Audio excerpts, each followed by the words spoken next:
Calaroga Shark Media.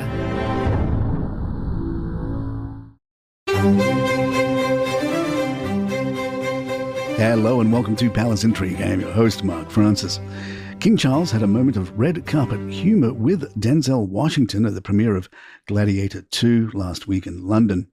The event, held at the Leicester Square Odeon, marked this year's royal film performance, a long-standing fundraiser for the film and TV charity. King Charles, the charity's patron, was there to show his support for behind-the-scenes workers in the entertainment industry, and presumably because he likes movies about gladiators. Pedro Pascal hit the red carpet with his sister Lux, whose dress featured a cutout so bold it probably needed its own stylist. Between Pedro's iconic charm and Lux's statement ensemble, it's safe to say the Pascal family stole the show.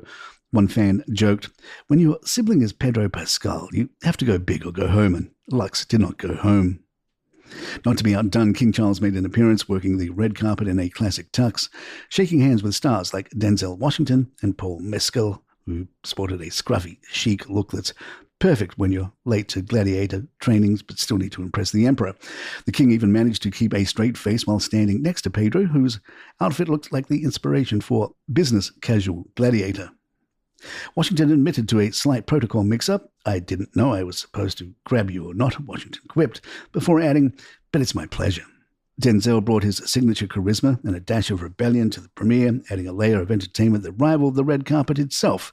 Fans on X were buzzing about an exchange where Denzel, unfazed by royal protocol, apparently defied security instructions to go inside because the king is here.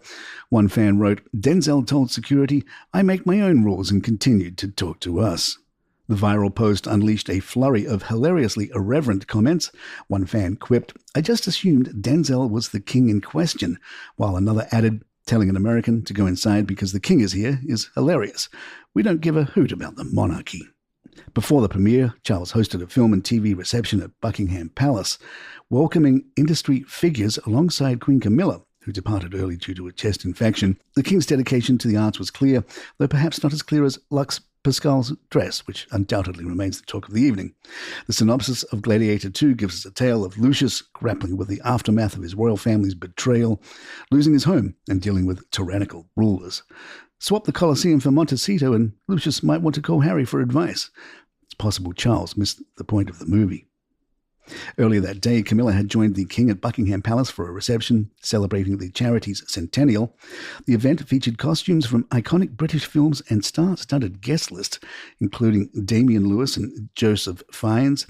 During the reception, the king praised Camilla's recent domestic violence awareness documentary, Her Majesty the Queen Behind Closed Doors. "I'm very proud of it," he told the producers of Wolf Hall. "It reduced me to tears."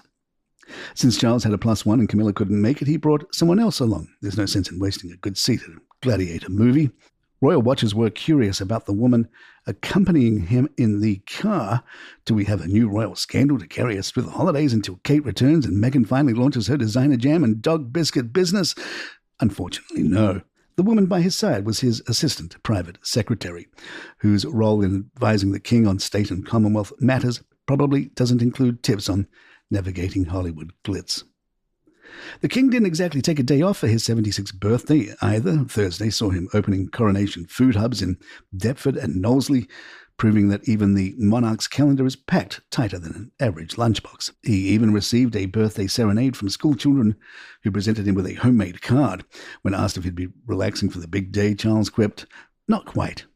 On Facebook, reactions ranged from happy birthday to the king to man with a gold coach and gold hat opens a food bank. There's something wrong in that sentence. Critics pointed out the irony of the monarch with a reported £1.8 billion fortune spearheading food aid projects instead of tackling systemic poverty or addressing governmental shortcomings. Does he just not see the irony? One commenter asked. Well, he also didn't see the irony in watching a movie about an angry young man trying to overthrow the empire. Speaking of which, Harry did not appear to publicly wish Charles a happy birthday.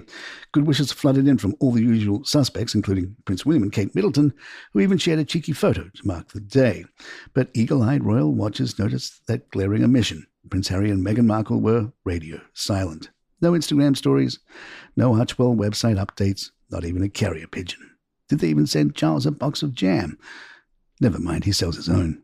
To be fair, the Sussexes don't have a thriving social media presence these days. Their former joint Instagram account has been retired.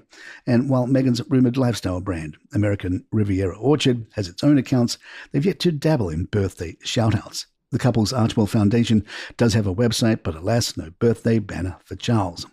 All that said, we can imagine we will hear from all sorts of royal sources telling us versions of the story where Harry did call and everyone is really close to getting back together, or the version where Harry called and Charles refused to take it, or the version where this is all Meghan's fault and the version where Kate is working behind the scenes to get everyone back together, but Meghan wants to stay home for Christmas.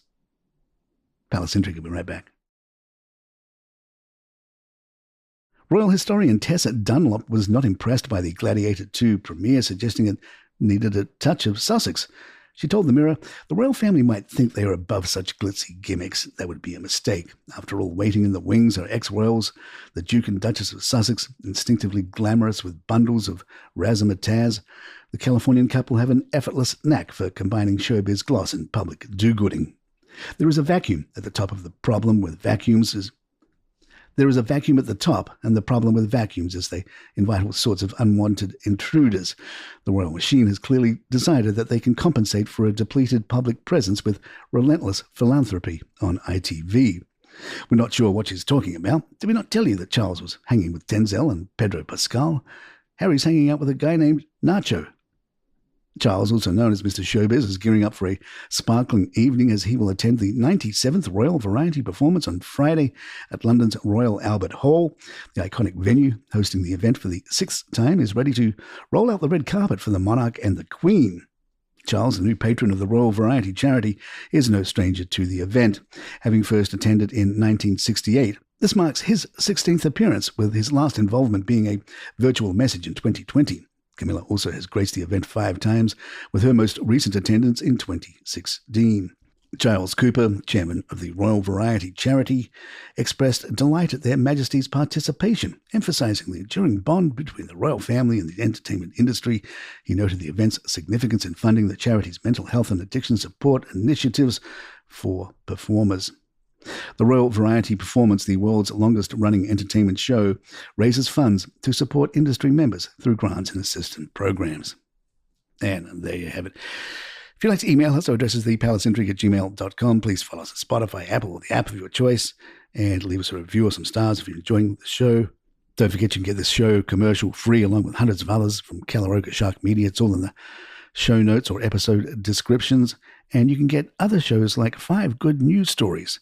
It's just 5 good news stories to make you feel good. Great for the Thanksgiving season. Check out 5 Good News Stories wherever you get your podcasts. I'm Mark Francis. My thanks to John McDermott. This is Palace Intrigue and good times.